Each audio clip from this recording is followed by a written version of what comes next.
ouviram uma história de um marido, de um pobre, de um coitado revoltante, sem sal num casamento tão falido, e todo casamento é tão frustrante.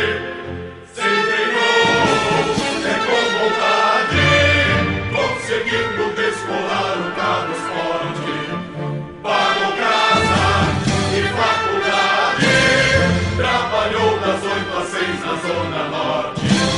Ontem lotava a rodada, salve, salve, já viu passar um ano meio tímido, o dólar que subiu e que não desce, o preço da comida dói no fígado, que horror aquele time que não cresce, escravo pela própria natureza, é zero de um pagador de impostos, pro chefe eu vou sempre de moleza, férias danada, eu vou pro Rio, eu não consigo pagar nada, e o quadro no hotel tá mais de 1.000, puta que me pariu.